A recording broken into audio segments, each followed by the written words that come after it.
दोस्तों, जय हिंद। आज हम बात करेंगे बेहद इंपॉर्टेंट टॉपिक की, उपनिवेश, संरक्षित राज्य और अधिराज्य। ये तीनों क्या हैं, क्यों हैं, कैसे हैं और इनकी जो गतिविधियां भारत में देखी गई वो किन रूपों में देखी गई। क्योंकि अगर हम अंग्रेजी शासनकाल को देखें तो सन 1765 के इलाहाबाद के संधि के परिणाम स्वरूप यहाँ पर अंग्रेजी शासन प्रत्यक्ष रूप से स्थापित होता है। उस टाइम से लेके और 15 अगस्त 1947 तक भारत जब तक आज़ाद नहीं हुआ उस समय तक भारत उपनिवेश था। इसके बाद 15 अगस्त 1947 के बाद 26 जनवरी 1950 ईस्वी तक, जब तक भारत 26 जनवरी 1950 को अपने आप को रिपब्लिक घोषित नहीं कर लिया, तब तक जो भारत था वो अधिराज्य था। और एक अगर हम देखें अपने ही देश में तो एक सिक्किम एक ऐसा राज्य था जिसको राज्य के रूप में, एक संरक्षित राज्य के रूप में बहुत दिनों तक भारत एक अपने अंदर समाहित किए हुए था। अतः आप वीडियो अंत तक देखें। बहुत लोग हमें बच्चा समझकर वीडियो स्किप कर देते हैं। आप ये देखें कि इस बच्चे से हम ले क्या पा रहे हैं। आप वीडियो अंत तक देखें। अगर आपको अच्छी लगे लाइक, सब्सक्राइब और कमेंट करें। आइए हम देखते हैं कि उपनिवेश, आखिर ये उपनिवेश है क्या। तो अगर हम उपनिवेश की बात करें कि उपनिवेश है क्या, तो हम दो देशों को लेते हैं, एक C1 कंट्री, ये C1 कंट्री और एक C2 कंट्री। C1 और C2 कंट्री में अगर हम देखें कि यह इसका उपनिवेश है या उपनिवेश है क्या, तो जब C1 कंट्री का C2 कंट्री पर एक कंट्री का इस कंट्री पर जब पूर्ण नियंत्रण होता है,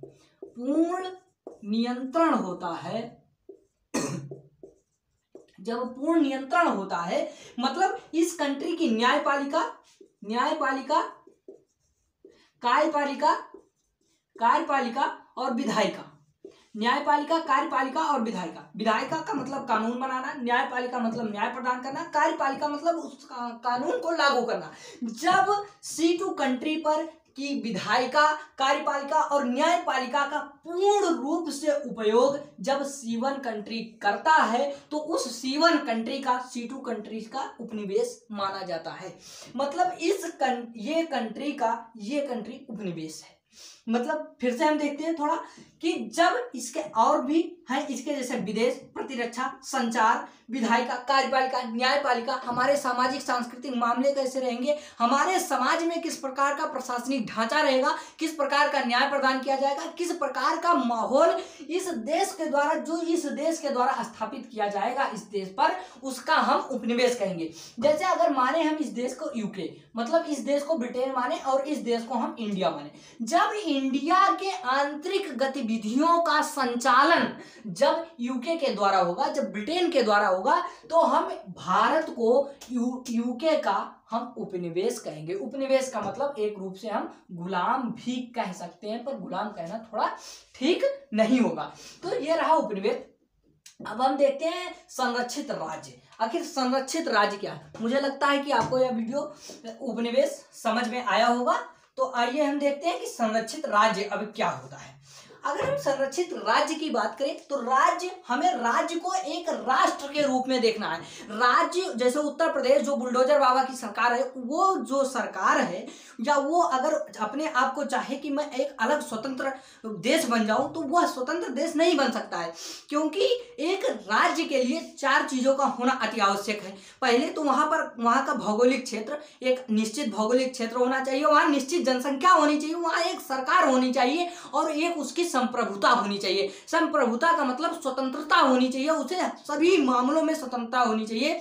तो क्या अगर बुलडोजर बाबा की सरकार ये चाहे कि मैं उत्तर प्रदेश को एक अलग देश की घोषणा करता हूं, तो यह संभव नहीं है, क्योंकि उस पर जो भारत सरकार का पूर्ण नियंत्रण है। तो इसलिए यह राज्य जो शब्द लिखा जाता है उत्तर प्रदेश के लिए, कि उत्तर प्रदेश एक राज्य है या ये एक राज्य है, राज्य के लिए संप्रभुता है। राज्य एक राष्ट्र का प्रतीक है, ना कि राज्य एक प्रदेश के रूप में हम देखेंगे। यह लिखा जाता है गलत, हालांकि ये अमेरिकी अवधारणा है, हम इसे व्यवहारिक रूप में प्रयोग करते हैं, पर सैद्धांतिक रूप में ऐसा नहीं है।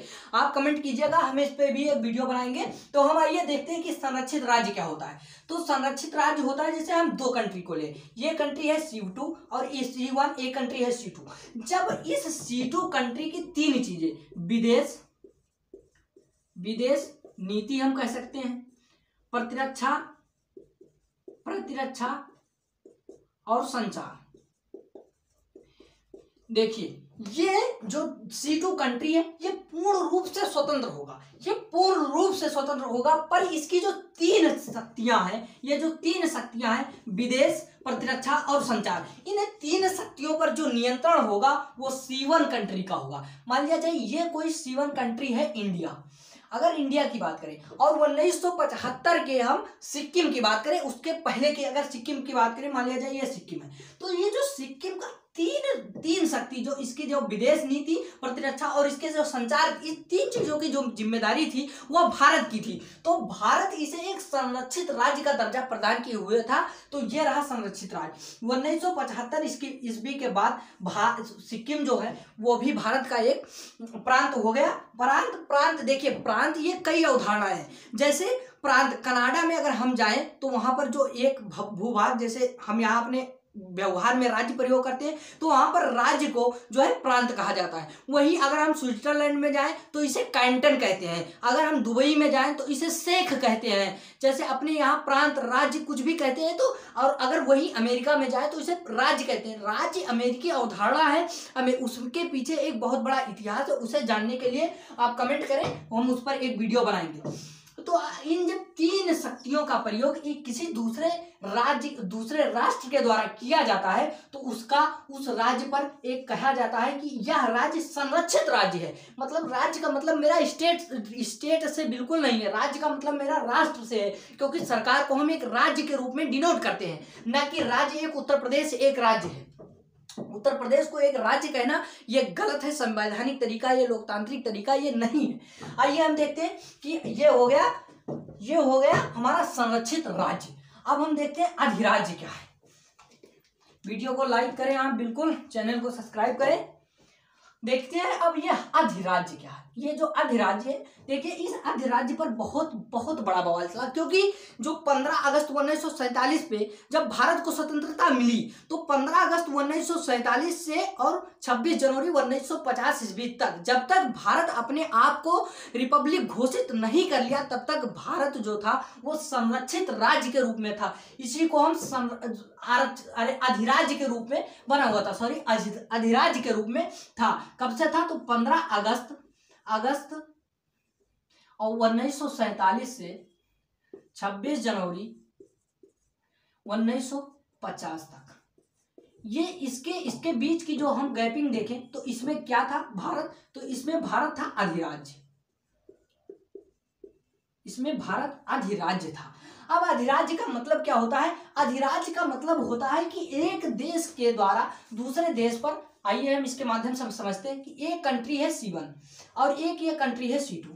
जब C1 के द्वारा C2 पर कोई नियंत्रण नहीं होता है, कोई नियंत्रण की मैं बात कर रहा हूं कि जब ये C1 के द्वारा C2 पर कोई नियंत्रण नहीं होता है, यह देश इस देश से पूर्ण रूप से स्वतंत्र होता है। लेकिन जो इसका राष्ट्राध्यक्ष होता